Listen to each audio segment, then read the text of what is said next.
That Super Bowl ad that everybody was talking about the next day? Or even that annoying pop-up you couldn't get rid of fast enough? Every single one of them, good or bad, is the end result of a really complex, very calculated strategy. So today, we're going to pull back that curtain and show you the playbook. All right, here's how we're going to do it. First, we'll break down the basic anatomy of an ad. Then we'll dig into what its real goals are. After that, we'll look at how these things actually get made, wade into the big debate about their impact on all of us, and finally, we'll draw a really important line between a paid ad and free publicity. Okay, so first things first. To really get to the bottom of this, we need to have a solid definition. What exactly is advertising? What are we even talking about here? You know, I love this take on it. The poetry of marketing.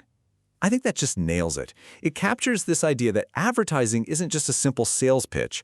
It's about art, it's about creativity, and it's about strategy, all woven together to make an idea stick in your head. But if we want to get official, the American Marketing Association has a definition for us. And the word itself? It actually comes from the Latin word advertere, which means to turn the mind to. And honestly, that's the whole point, isn't it? To turn your attention, your mind, towards some specific thing. An not official definition has three parts that are absolutely non-negotiable. First, it has to be paid for. So if you read a news article about a new phone, that's not an ad.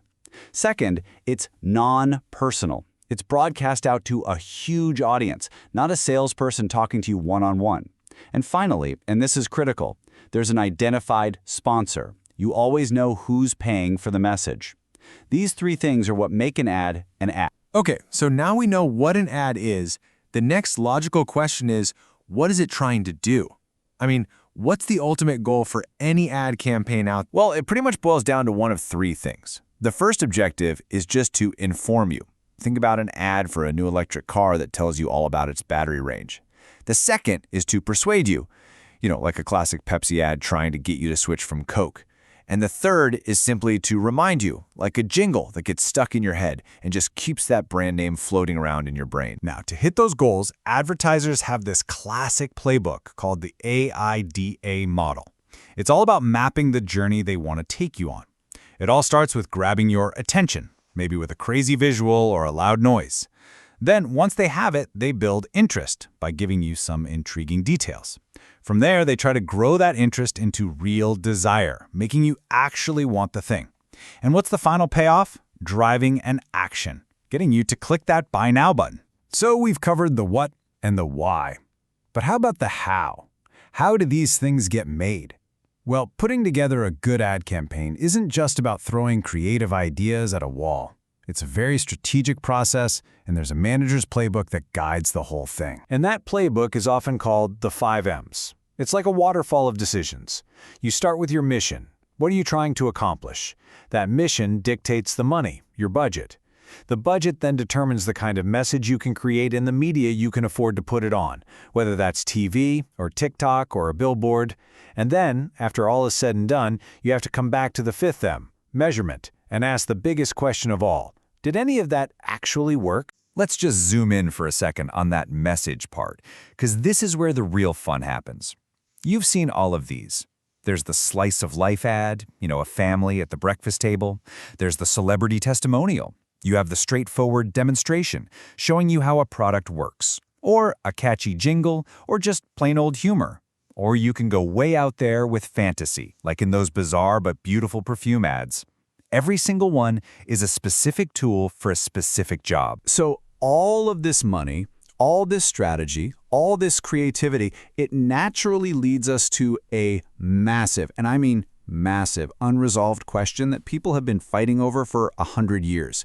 Is all this advertising as a whole a good thing or a bad thing? And the arguments here are really split down the middle. On one side, you've got critics who say that advertising just drives up the cost of everything, that it insults our intelligence, and that it basically invents new needs and wants to make us feel like we're never satisfied. But on the other side, proponents will tell you it's absolutely essential. It tells us about new products, it pays for the TV shows and websites we get for free, it creates tons of jobs, and it can actually lower prices for everyone by helping companies grow. There is no easy answer here. All right, for our last point, let's clear up something that gets confused all the time. We've established that advertising is something you pay for. So what do you call it when a company gets a bunch of attention without spending a dime? Well, that's a whole different animal. That's publicity. Let's just put them side by side. With advertising, the sponsor pays for it, so they have total control over the message.